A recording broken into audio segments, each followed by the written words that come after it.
15 কাছাকাছি বাজে। আর আজ শিবরাত্রির দিন আমি এসে হাজির হয়েছি দোলমা পাহাড়ের কাছে।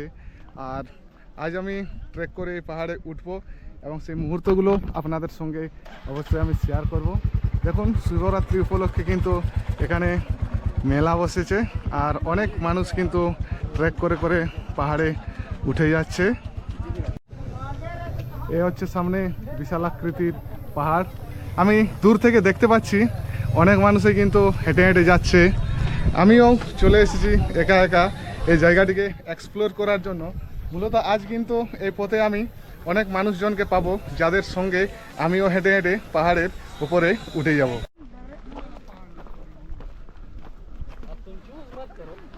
ऑप्शन है क्या? Option number A B C D का? हाँ, बहुत सारे ऑप्शन। वो वाला पत्थर पे ले जाके छोड़ेगा तो सबसे बढ़िया रहेगा। डेगे डेगे डेगे डेगे डेगे डेगे ले जाना। আমি যাচ্ছি হেঁটে হেঁটে।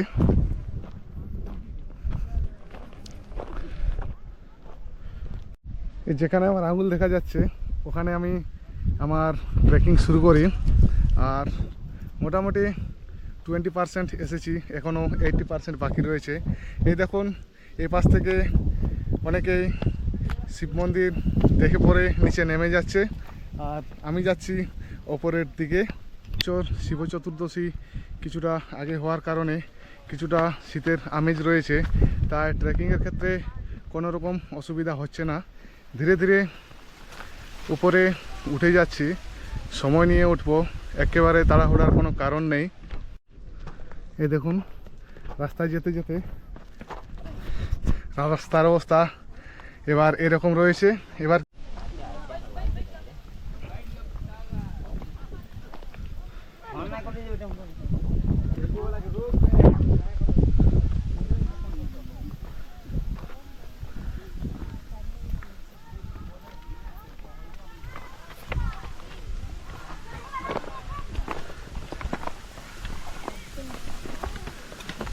শেষমেশ অনেকটা ট্রেক করার পর এসে পৌঁছে গেলাম।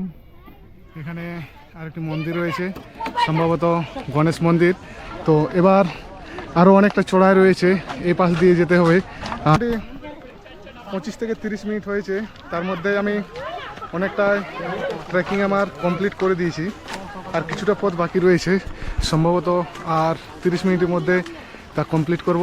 এই একটি সুন্দর মন্দির, এখানে একটু দাঁড়িয়ে পড়ি, কিছুক্ষণ রেস্ট নিলাম আর আমি আবারও আমার ট্রেক শুরু করে দিয়েছি। চারিপাশের পরিবেশ দেখুন, উঁচু উঁচু পাহাড় রয়েছে, অনেক জঙ্গল রয়েছে, আর তারই মাঝে এত সুন্দর একটি ট্রেকিংয়ের অভিজ্ঞতা নেওয়ার জন্য আমি দীর্ঘ পথ অতিক্রম করে এখানে এসে পৌঁছেছি। আমি ক্লান্ত হয়ে গাছের ছায়াতে বসে পড়েছি। ভাবলাম যে আরও কিছুটা সময় বসে নিয়ে এখানে, তারপর আমি যাব, যেহেতু হাতে সময় অনেক রয়েছে। আর আমার সামনে কিন্তু দারুণ সুন্দর ল্যান্ডস্কেপ রয়েছে, আমি দেখতে পাচ্ছি খালি চোখে। এখানে ব্যাগপত্র, আমার চশমা এবং গোপ্রো দিয়ে আমি আমার সম্পূর্ণ মুহূর্তগুলো কিন্তু ক্যামেরা বন্দি করছি। আমার রেস্ট নেওয়ার পালা শেষ হয়ে গেছে, এবার এই পথ দিয়ে আমি বেরিয়ে পড়ব।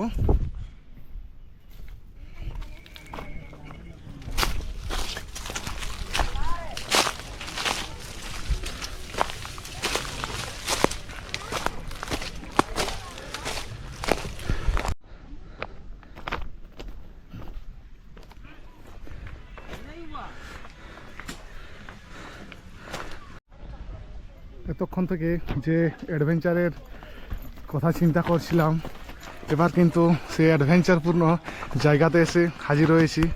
এখানে কিন্তু রাস্তার অবস্থা আরও কিছুটা টাফ রয়েছে।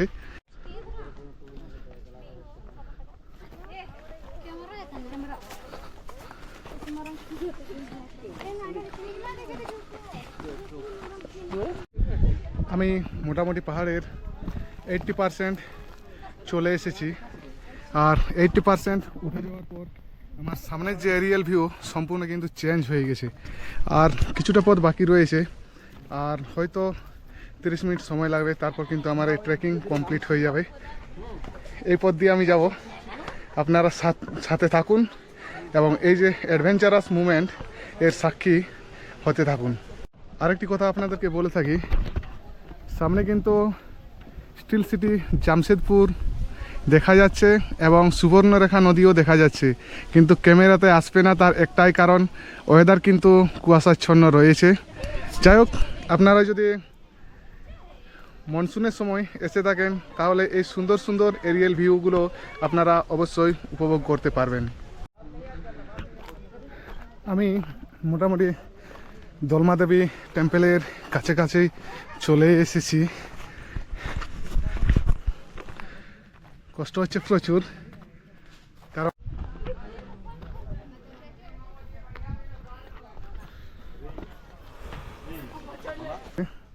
চলুন আপনাদেরকে দেখানোর চেষ্টা করব।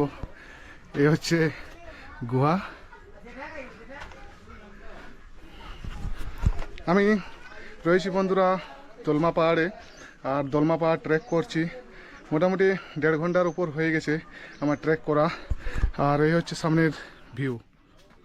মোটামুটি 2 ঘন্টা ট্রেক করার পর এসে হাজির হলাম দলমা হিলটপের কাছে। এই পাশে রয়েছে দলমা দেবী মন্দির, আর আমি যাচ্ছি দলমা শিব মন্দিরের দিকে।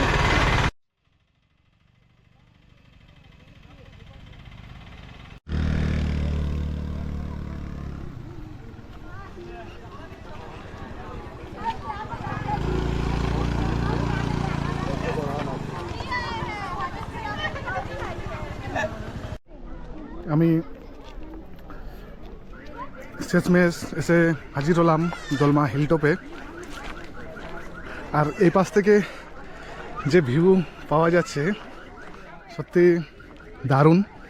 আর এই কয়েকটা বছরে এই জায়গার অনেক পরিবর্তন হয়েছে।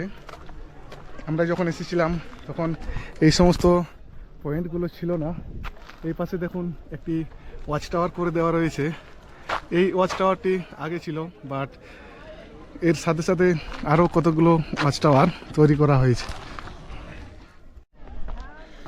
আমি কিছুক্ষণ বসেছিলাম গাছের ছায়াতে, আর চলুন এবার আপনাদেরকে ওয়াচ টাওয়ার থেকে এই পুরো এলাকার এরিয়াল ভিউ দেখানোর চেষ্টা করব।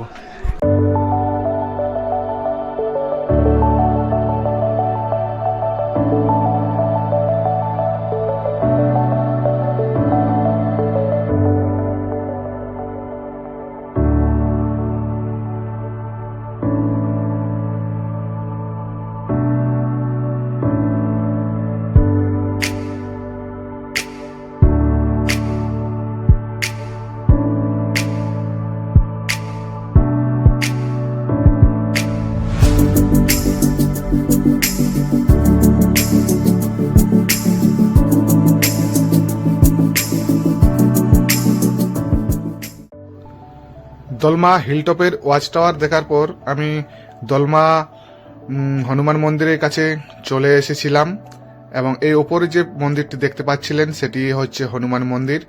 আর এবার আমি চলে যাচ্ছি দলমা শিব মন্দিরের দিকে।